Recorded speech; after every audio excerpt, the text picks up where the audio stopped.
আরে আবু তালেব বলেন ভাতিজা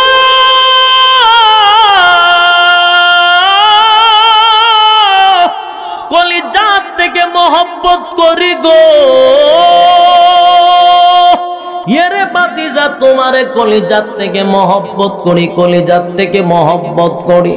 আমার নিজের সন্তানকেও এত ভালোবাসি না, তুমি মুহাম্মদ রে এত ভালোবাসি। আরে ভাতিজা তোমার জন্য জীবন দিতে প্রস্তুত, জীবন দিতে প্রস্তুত। বাইরে বলুন না এই কথাগুলি কার? আবু তালেবের। জুরে কোন কার? আবু তালেবের বক্তব্য, আবু তালেবের বক্তব্য মনের কান লাগায়া শুনেন। এবার রাসূলের বক্তব্য শুনেন। এই বক্তব্যটা কিন্তু আবু তালেবের। এবার রাসূলের বক্তব্য শুনেন। রাসূল বলেন লা ইউমিনু আহাদুকুম হাত্তা আকুনা আহাব্বা ইলাইহি মিন ওয়ালিদিহি ওয়া ওয়ালাদিহি ওয়ান নাসি আজমাইন। রাসূলের বক্তব্য হলো, আরে পৃথিবীর মানুষেরা তোমরা যদি খাঁটি মুমিন হতে চাও, তোমরা যদি খাঁটি মুমিন হতে চাও গো, তাহলে তোমরা আমি রাসূলকে তোমাদের সব কিছু থেকে এমনকি নিজের জীবনের চেয়েও বেশি ভালোবাসতে হবে। তাহলে তোমরা খাঁটি মুমিন হইতে পারবা। এই বক্তব্য কার? এখনকার রাসূলের বক্তব্য, রাসূলের বক্তব্য, রাসূলের বক্তব্য। আর আগের বক্তব্য আবু তালেবের। কিসের বক্তব্য? দুটোটার মধ্যে মিল আছে নি? এখন মিল আছে নি? মিল না বলে আবু তালেবের বক্তব্য হলো তোমাকে কলিজাত থেকে ভালোবাসি। রাসূল বলতেছে মুমিন হইতে গেলে আমারে কলিজাত থেকে ভালোবাসতে হবে। আবু তালেব বলেন ভাতিজা আমার সব কিছু থেকে ভালোবাসি। আল্লাহর নবী বলেন মুমিন হইতে গেলে সব কিছু থেকে বেশি ভালোবাসতে হবে। আবু তালেব বলেন ভাতিজা তোমার জন্য জীবন দিতে প্রস্তুত। আল্লাহর নবী বলেন এরে তোমরা যদি মুমিন হইতে যাও প্রয়োজনে আমার জন্য জীবন দিতে প্রস্তুত থাকতে হবে। মিল আসেনি? যেরকম মিল আসেনি? আরে আবু তালেব আর বিশ্বনবীর বক্তব্য যদি মিল হয়ে গো, তাহলে ফলাফল তো হওয়ার কথা, কিন্তু ফলাফল জিরো। বক্তব্যের মধ্যে মিল আছে কিন্তু ফলাফল জিরো, কোনো পুরস্কার নাই। বিষয়টা বাবার দরকার আছে না নাই? আরে রাসূলের বক্তব্য আবু তালেবের বক্তব্য যদি সমান হয়, তাহলে আবু তালেব মুমিন হইয়া জান্নাতে যাওয়ার কথা, কিন্তু এই আবু তালেব বেঈমান হইয়া জাহান্নামে গেল কেন? বুঝার আসেনি? এ ভাই ৫-১০টা মিনিট দিনের কান লাগায় শোনো গো। আপনারা কি এখন বিরক্ত হয়ে গেছেন গা? সাইরা দিলে আমার ডাবল সুবিধা। কথা বোঝেন নাই? আমি আপনারা সময় দিতেছি, আপনারা দিল নড়াচড়া করেন। একটু দিলের কান লাগায় শুনি। আবু তালেবের বক্তব্য রাসূলের বক্তব্য সমান, কিন্তু সমান হইলে রাসূলের কথা অনুযায়ী জান্নাতের উচ্চ মাকামে থাকার কথা আবু তালেব, কিন্তু বেঈমান হইয়া জাহান্নামে গেল রে। কেন গেল? কেন? এই কেনটা যে সময় শুনবেন তখনই ওয়াজ শেষ। একটু দিলের কান লাগায় শুনেন। এই কেনটা শোনার জন্য একটু সামনে যেতে হবে। রাজি আছেন? আল্লাহর পয়গম্বর যেদিন আবু তালেব যেদিন আবু তালেব দুনিয়া থেকে বিদায় হয়ে যাবে মরণাপন্ন, সেদিন আবু তালেবের পাশে কতগুলা বেঈমান বসা। আল্লাহর নবী আবু তালেবের কাছে দিল মাকা দরদ লইয়া, বড় আবেগ লইয়া নবীজি আবেগ লইয়া আবু তালেবের কাছে গেছে। গিয়া বলে চাচা গো, বড় আবেগ লইয়া আপনার কাছে আসছি গো চাচা। ও চাচা, নিজে না খাইয়া আমারে খাওয়াইছেন, নিজে না খাইয়া খাওয়াইছেন, সন্তানদেরকে আগে না খাবার দিয়ে আমারে খাওয়াইছেন। এত ভালোবাসছেন আমার জন্য মেনা গুহার মধ্যে 3টা বছর কারাবদ্ধ ছিলেন। আমার বিরুদ্ধে কেউ কথা বললে সর্বপ্রথম তরবারি নিয়ে আপনি দাঁড়ায়া যাইতেন। আপনারে বড় মহব্বত করি, আমার মহব্বতের চাচা। এই মুহূর্তে যদি আপনি আমার চোখের সামনে মারা যান গো, পরকালে আপনাকে জাহান্নামের আগুন থেকে আমি বাতিজা বাঁচাইতে পারবো না। আরে চাচা, ঈমান হারা হয়ে যদি মারা যান, আমি চাচা হইয়া বাতিজা হইয়া একজন রাসূল হইয়া পরকালে আপনার চাচার জন্য আমি সুপারিশ করতে পারবো না, কারণ বেঈমানের জন্য জান্নাত হারাম, সুপারিশ করাটাও হারাম। জান্নাত হারাম, সুপারিশ করা। তাহলে আপনি ঈমান লইয়া কবরে যান। আরে প্রাণের চাচা, আমার কানের সঙ্গে আপনার টুটটা লাগায়া দিব, শুধু মুখে মুখে বলেন লা ইলাহা ইল্লাল্লাহু মুহাম্মাদুর রাসূলুল্লাহ সাল্লাল্লাহু আলাইহি ওয়াসাল্লাম। আল্লাহর নবী বলেন, আপনি শুধু জবান দিয়ে এতটুক বলেন, আমি ওয়াদা দিলাম কিয়ামতের ময়দানে আমি আপনার চাচাকে না লইয়া জান্নাতে যাব না, আপনি চাচারে লইয়া জান্নাতে যাইব। যত সমস্যাই হোক আমি আপনারে ছাড়া জান্নাতে যাব না। চাচা গো, কালিমাটা পইরালাম। এবার নবী দরদ লইয়া চাচার কাছে প্রস্তাব দিল রে। চাচা উত্তর দিল, বাতিজা তোমার ব্যাপারে নতুন কইরা আমার কাছে ওয়াজ করা লাগবে না। আরে আবু তালেব বলেন, বাতিজা নতুন কইরা ওয়াজ করা লাগবে না গো, আমার থেকে বেশি তোমারে কেউ চিনে না, আমার থেকে বেশি কেউ তোমারে চিনে না। আমি তোমারে সেদিন থেকেই চিনি যেদিন তুমি দুনিয়াতে আসছ। সুবহানাল্লাহ। বাড়িতে গিয়ে বলবেন নাকি? নিয়ত কি দিয়ে ঘুরে রাখছেন? বাড়িতে গিয়ে আপনারা কয়েন আমি এবার যাইয়া ভাইয়ারা, আমার রাত অনেক হয়ে গেছে। ভাবছিলাম 12টার উপরে যাব না, রাত তো 12টার উপরে যাইতেছে। যাইতিব তো অনেক দূর, নারো চলতো। আচ্ছা, আয়াতটা কেন নাজিল হইলো এটা তো কইছিলাম নাকি? এটা শেষ হয়েছে না, এটা শেষ করে যাইয়া। আয়াতটা কেন নাজিল হইলো? ওই আবু তালিব বা কিতাব শুনছেন নি, নতুন করে ওয়াজ করানো লাগতো না। এ ভাই, আবু তালেব বলেন নতুন কইরা ওয়াজ করা লাগবে না, আমি তোমার সেদিন থেকেই চিনি যেদিন তুমি দুনিয়াতে আসছো। আরে বাতিজা, যেদিন তুমি দুনিয়াতে আসছো এমন অলৌকিক ভাবে কেউ আসে নাই, অলৌকিক ভাবে কেউ আসে নাই। এমন জন্ম পৃথিবীতে কারো হয় নাই, হবেও না। আরে বাতিজা, তোমার আম্মা বলেছে আমার সন্তান যখন দুনিয়াতে আসছে গো, এরে আমার সন্তান যখন দুনিয়াতে আসছে, পৃথিবীর মানুষও দুনিয়াতে আসছে, ছেলে হোক মেয়ে হোক, দুনিয়াতে আসার সময় সবাই কিন্তু কানতে কানতে আসে। ঠিক নেই?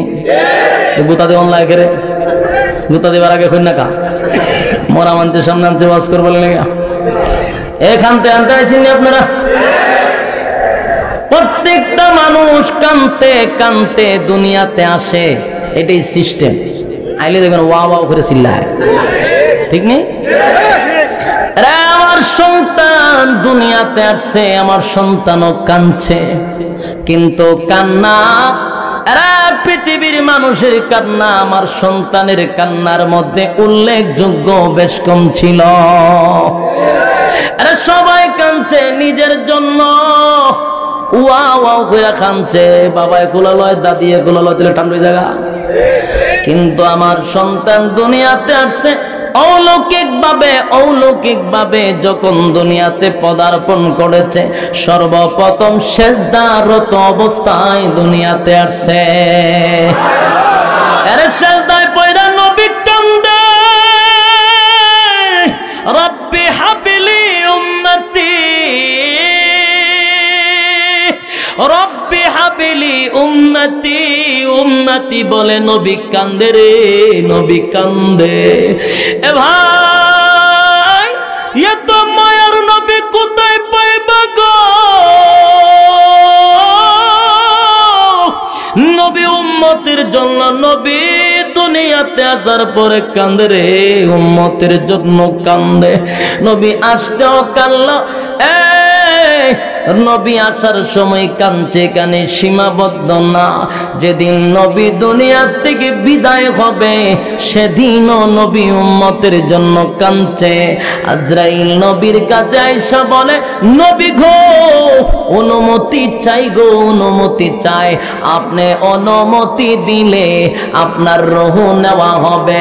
আমি এমন একজন ফেরেশতা গো নবী, আমি এই পর্যন্ত আমার জন্ম হওয়ার পরে কারো কাছে অনুমতি চাই নাই, অনুমতি চাই নাই, সর্বপ্রথম আপনার কাছে অনুমতি চাইলাম, আর কিয়ামত পর্যন্ত কারো কাছে অনুমতি চাব না। অনুমতি দেন। আল্লাহর নবী বলেন, আজরাইল অনুমতি দিব না। জিব্রাইল আসুক রে, জিব্রাইল যতক্ষণ পর্যন্ত আমার মালিকের কাছ থেকে উম্মতের চূড়ান্ত সিদ্ধান্ত না আনবে ততক্ষণ পর্যন্ত আমি নবী তোরে অনুমতি দিব না। এবার আমার নবী দুনিয়া থেকে বিদায় হওয়ার সময় কান্দে, এর যাওয়ার সময় কান্দে, আসার সময় কান্দে। আসলো কানতে কানতে, গেল কানতে কানতে, নিজের জন্য না উম্মতের জন্য। কিন্তু আমরা দেশ হাজার বছর পরে উম্মতের এখন নবীর মায়ায় কে কাই আনন্দ ফুর্তি ঘড়ি। এটি হইল গিয়া আবু জাহিল্লা আবু লাহাবের চাচাতো ভাই অথবা মামাতো ভাই। আবু তালেব আবু লাহাব নবীর আগমনে লাপাইছে, আনন্দ করছে, কিন্তু নবীর তরিকা মানছে না। আমার নবী আসলো কানতে কানতে, গেল কানতে কানতে, তুই যাস বলে হাসতে হাসতে। বাইরে শেষ কথাটা বলতে চাই, আমার নবীকে বলে, আরে বাতিজা, তোমার ব্যাপারে আমি সেদিন থেকে বুঝতে পারছি তুমি সাধারণ নও, তুমি মহামানব। আরে বাতিজা, যেদিন তুমি দুনিয়াতে আসছো ঘরটা অন্ধকার, কিছুক্ষণ পরে হয়ে গেল কে যেন তোমাকে নিয়ে যায়, ঘর থেকে বাহির করে। তোমার আম্মা আমেনা কান্দে রে, আমার সন্তান কোথায় যায়? আওয়াজ আসতেছে, আমেনা কান্দো না গো, কান্দো না, কান্দো না, তোমার সন্তানকে নিয়ে যায় না, জিনে ভূতে নেয় না। এই সন্তান দুনিয়াতে না আসলে গো তামাম পৃথিবীটা আমার মালিক সুন্দর কইরা সাজাইত না। তাই আমার বন্ধুরে, আমেনা বন্ধুরে দেখার জন্য তামাম পৃথিবী আমার আল্লাহর কাছে দরখাস্ত দিছে। জিবরাইল বলে, আমেনা বন্ধুরে দেখার জন্য 18,000 মাখলুকাত, গোটা সৃষ্টি জগৎ আল্লাহর কাছে দরখাস্ত দিছে, মুহাম্মদ রে একটা নজর দেখতে চায়। তাই তোমার সন্তানকে তামাম পৃথিবীটা ভ্রমণ করাইব, মাশরিক থেকে মাগরিব সন্তানটারে ভ্রমণ করাইব।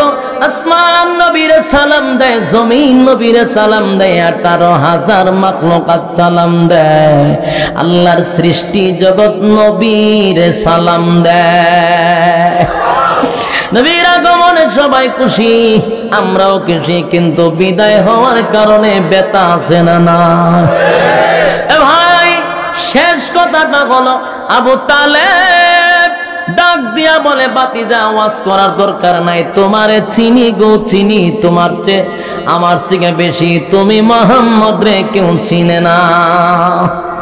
আরে বাতিজা, যেদিন তোমার নুরানি চেহারাটা একটা নজর দেখছিলাম, সেদিন বুঝতে পেরেছিলাম তুমি সাধারণ মানব নয়, তুমি শ্রেষ্ঠ মানব, মহামানব, তুমি শ্রেষ্ঠ নবী, বড় শানওয়ালা নবী।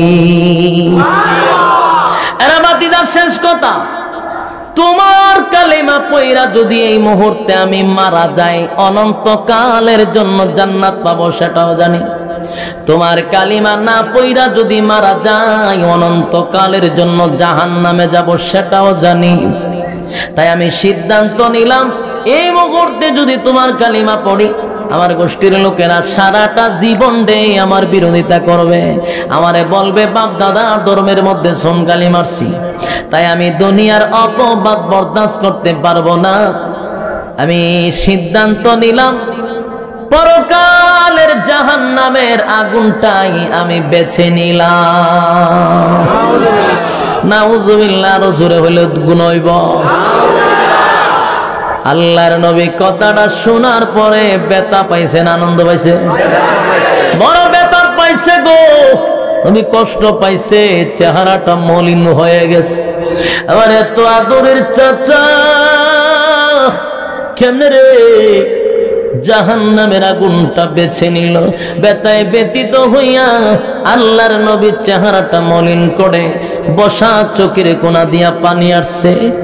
আল্লাহ ডাক দিয়া বলে, জিবরাইল, বন্ধুর চেহারা মলিন, বরদাস্ত করতে পারিলা, যারে তাড়াতাড়ি বন্ধুরে সুসংবাদ জানায়া দে, বন্ধুরে সান্ত্বনা দে। এই মুহূর্তে বন্ধু চেহারাটা মলিন, এই মুহূর্তে আয়াতটা নাজিল করে দে। আমি আপনাদের কাছে প্রথমে বলেছিলাম, আমি যে আয়াত তেলাওয়াত করছি এটা কেন নাজিল করলো, কোন ঘটনারে কেন্দ্র কইরা নাজিল হইছে বলছিলাম নি?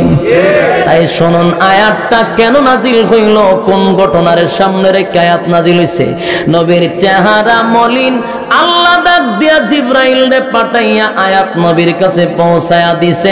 আমার তেলাওয়াত কি তো আয়াত, ইন্নাকা লা তাহদি মান আহবাবতা ওয়ালাকিন্নাল্লাহা ইয়াহদি মান ইয়াশা।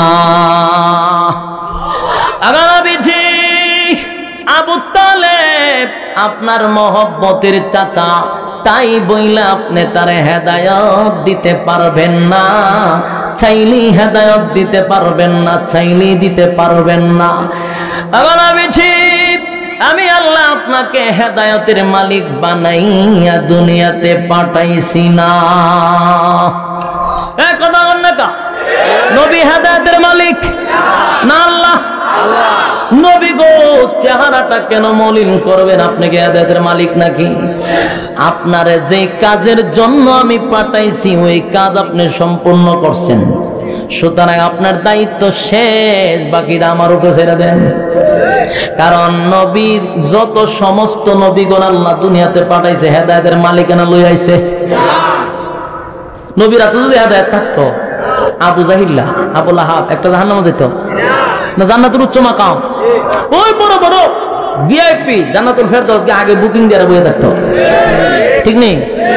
আল্লাহ বলে, আপনার কাছে আমি হেদায়েতের মালিকানা দিয়ে পাঠাইছি না? তাহলে প্রশ্ন আসে, নবীরা কেন আসছে? যে নবীগণ আল্লাহ হেদায়েতের মালিক বানায়া পাঠাইছে না, সমস্ত নবীগণ আল্লাহ পাঠাইছে হেদায়েতের রাস্তা দেখায়া দেওয়ার জন্য। সমস্ত নবীগণ রাস্তা দেখায়া গেছে। তুমি রাস্তা দেখাইছে দুইটা, একটা জাহান্নাম, একটা জান্নাত। তোমার জান্নাতের রাস্তা দেখাইছে, তুমি ইচ্ছা কইরা ঘুরাইয়া গার ফুলাইয়া তুমি জাহান্নামে যাও, আল্লাহ টেকা লাগছে তাই না জান্নাত নিত? আল্লাহ কয়, আপনি জান্নাতের রাস্তা তুইলা দিছেন, এই ইচ্ছা করে জাহান্নামের রাস্তা যায়, আমার হাতে হেদায়েত আমি আর দিতে চাই না, জোর করে আমার দরকার নাই। কথা বলেন ঠিক নেই? আল্লাহ আবু তালেবের হেদায়েত দেয় নাই, বিনিময়ে আবু লাহাব, আবু তালেব জাহান্নাম, ঠিক কিনা? নিজে বাচ্চা নিছে, ঠিক কিনা? সম্মানিত শুধু এই আয়াতের খালি কেন নাজিল হইল এই পর্যন্ত আপনাদের কাছে রাখছি 12:30টায়। এখন খালি নাজিল হয়েছে একটা কেন ঘটনা বলছি, আরো 2-1.5 ঘন্টার আলোচনা এখন খালি ব্যাখ্যা শুরু হইলে না আমার দ্বারা তো সম্ভব না। গলা তো বেদনা করতেছে, খালি হুজুররা মহব্বত করে ডাহা গেছে আর চেহারাটার ভাই সাইয়া আমি এই পর্যন্ত টাইম নাইছি, নাহলে ইসরাফিলে সিঙ্গার তুলে দিল 12টার উঠে যাইলাম, নইলে যে সময় তুলেন অসুবিধা নাই, কিন্তু আমার 12 টাকার খাটায় 10টার তম তুললেও 12টা পর্যন্ত বয়ান করুন 2 ঘন্টা, কোনো অসুবিধা নাই।